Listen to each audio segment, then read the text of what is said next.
observation du avant. Et c'est parti pour 10 minutes pour un maquillage jour. Donc ce qu'on va faire, c'est valoriser les points forts et cacher forcément les points faibles. Toujours à l'aide du coton, donc sur une peau préalablement nettoyée. Après avoir mis la base, la crème de jour, on applique le fond de teint.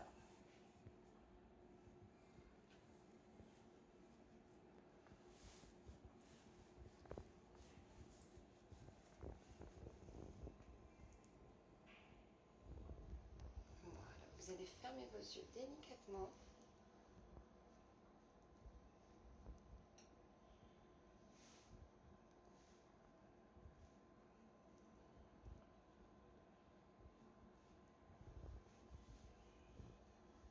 N'oublie pas de bien étirer sur les extrémités.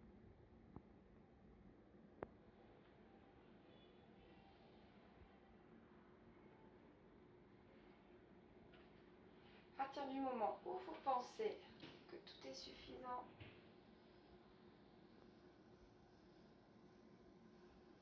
on arrête. Vous n'oubliez pas de garder votre petit coton.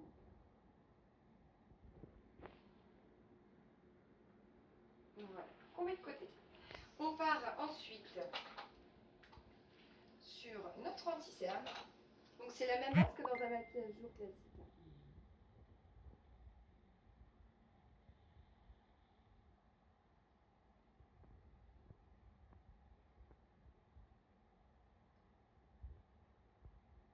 On défatigue le regard, étant donné qu'il n'y a pas de petit bouton. Parce que comme j'avais expliqué, on prend l'autre côté. Comme j'avais expliqué dans la vidéo précédente, on peut servir également de correcteur pour les petites imperfections, rougeurs ou boutons.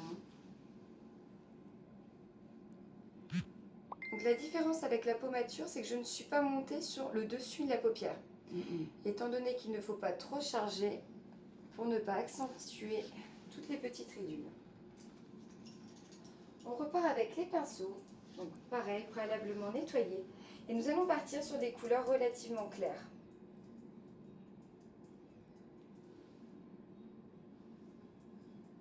Voilà, vous allez pouvoir fermer. Super. Je vais appliquer sur l'ensemble de la paupière.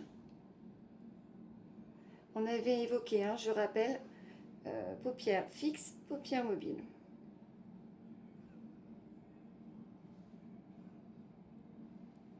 Donc là, on monte vraiment jusqu'ici. C'est important pour le dégradé à venir.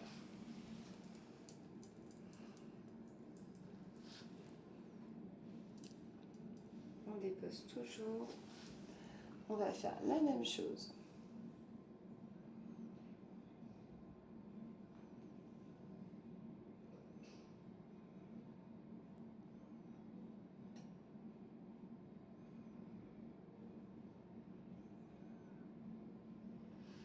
Voilà. J'en reprends un autre avec encore un petit peu plus clair. Donc simplement pour illuminer le regard, que nous allons déposer sur la paupière fixe. Moi, je me suis orientée sur une couleur chair. Donc on évitera également tout ce qui sera paillettes. Là aussi, ça va accentuer les ridules. Donc on va favoriser les couleurs mates et relativement neutres.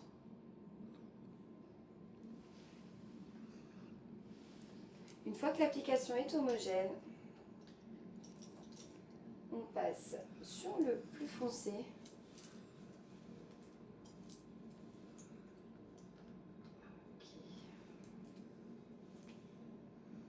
Et donc je repars avec mon bizuté, donc qu'on avait vu pour tracer au niveau des deux paupières, donc mon regard dit de biche, et pour souligner en dessous.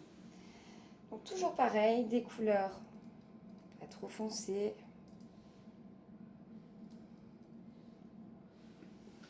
Et on y va. Vous délimitez, votre pinceau vous aide. On descend.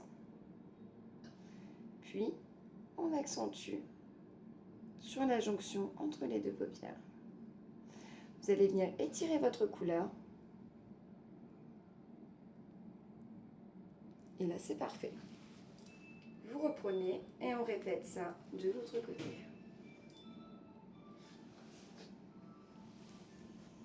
Toujours pareil, le pinceau nous indique.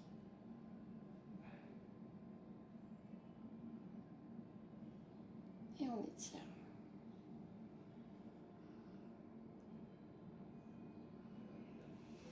Ensuite, on va partir sur un bras plus foncé. Donc là, madame, vous allez ouvrir bien grand vos yeux et regarder le plafond, s'il vous plaît. Pour souligner son regard. Et donc pareil, de façon naturelle. Vous partez du coin.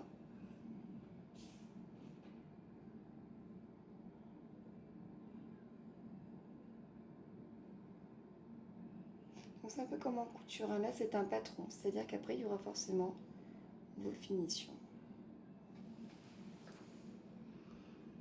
On réalise la même chose. Merci. Donc on a un très bon modèle qui ne bouge pas.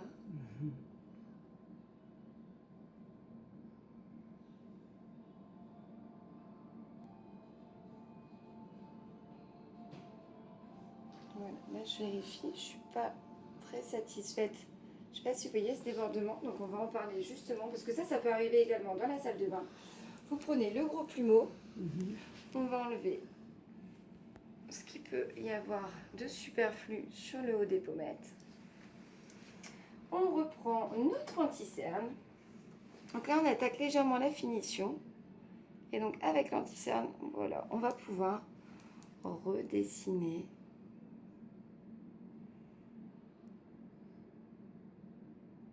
Voilà. Donc on étalera après, hein, je vais vous expliquer pourquoi.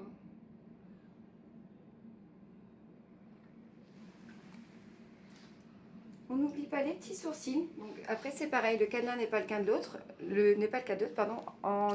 Étant donné que là c'est quand même assez clairsemé, le trait de crayon, je trouve que ça va faire trop grossier, donc on va partir. C'est pareil sur un tout petit peu de fard à paupières. J'ai une tache de naissance en plus. On a vu. Bah, elle est un petit peu atténuée du coup avec ce qu'on met en produits cosmétiques.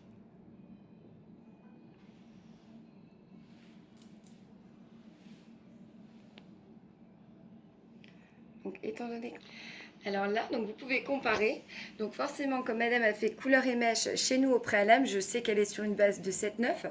Donc je vais forcément orienter mon fard à paupières de la même couleur.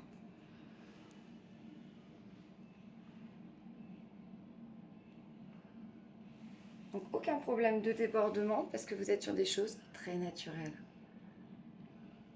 On précise que ce qu'on vous montre, c'est forcément pour le réaliser à la maison. Voilà. Ensuite, nous allons passer sur le mascara. Donc notre cliente a peu de cils. Donc je prends quelque chose de classique pour les séparer, pour les allonger. Alors là, vous allez regarder mon petit pendentif, juste ici. D'accord? Vous ne bougez pas. On maintient toujours. Je commence par le dessus pour enlever tous les petits pigments qui ont pu aller sur mon cil. Vous reprenez.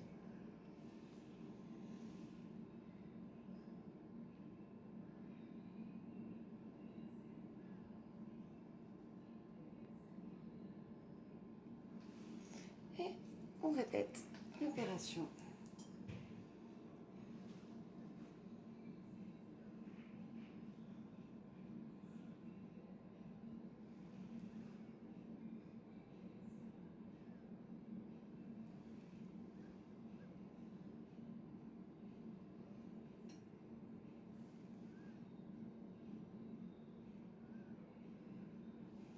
Donc étant donné toujours penser à son résultat final, on est dans un thème mariage où on récapitule, faire ressortir les points positifs et atténuer les points négatifs. On reste sur quelque chose de lumineux et naturel. Le bas du mascara n'a pas encore été fait. On va passer à notre petit blush Donc moi je fonctionne avec ça, donc de la marque Sergio Alvarez, pour pouvoir, étant donné qu'on a différents clients, que ce soit des teints clairs, des teints mat ou alors des teints dinégroïdes. Alors on va faire super.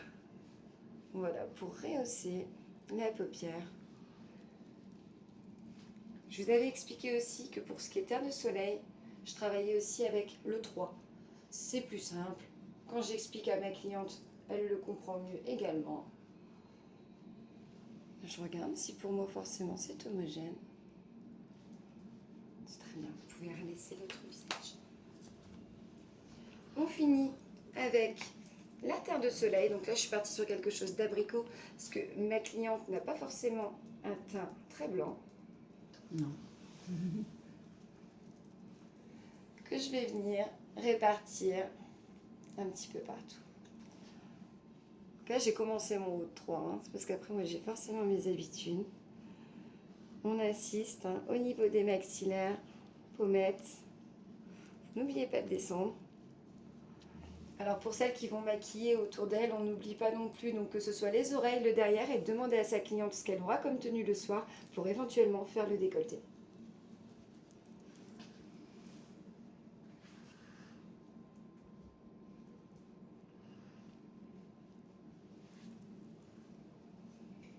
Voilà, n'oublie pas ces petits endroits-là.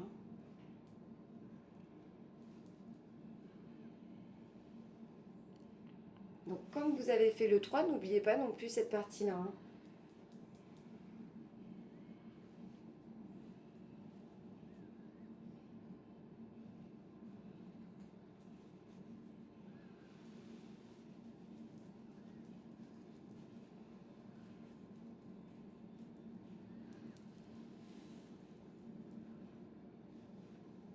Et on peut passer aussi un petit coup sur les sourcils, toujours pour que ça se fonde, parce que ce qu'on vise forcément c'est le naturel.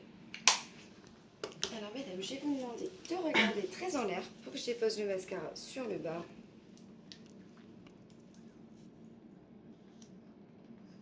Super.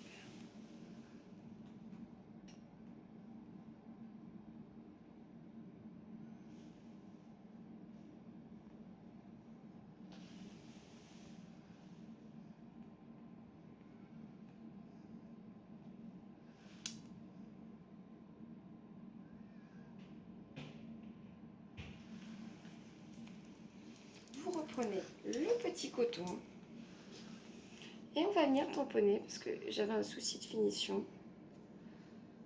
Je suis assez perfectionniste. Voilà. Si vous pouvez le retourner même hein, au niveau de l'hygiène, ce n'est que mieux. Donc je pense qu'on est bien sur une dizaine de minutes. On a défatigué le regard de la cliente. Donc ce qu'il ne faut pas oublier, hein, la différence avec le maquillage jour, c'est que vous mettez forcément moins de fond de teint. Au niveau de l'anti-cerne, vous n'en mettez pas au-dessus pour ne pas vieillir, pour ne pas que l'anti-cerne se mette dans tout ce qui est rides et ridules. Au niveau du regard, au niveau de votre fard à paupières, surtout pas de choses pailletées, des choses mates. On part sur un dégradé de 2 couleurs parce que ça ne sert à rien d'en mettre trop. Et puis forcément on relève au niveau du teint. Alors parfois on va vous expliquer que le blush il faut le mettre au niveau des pommettes ou au niveau de la joue. Donc ça c'est par rapport au visage de votre cliente hein. Et donc surtout dans le naturel, comme ça ne vieillit pas. J'espère que ça vous aura plu. Et puis toutes les personnes donc arrivées à 40, 50, 60 ans, vous pouvez vous maquiller de façon relativement légère, ça ne vieillit pas. Ouais, À bientôt.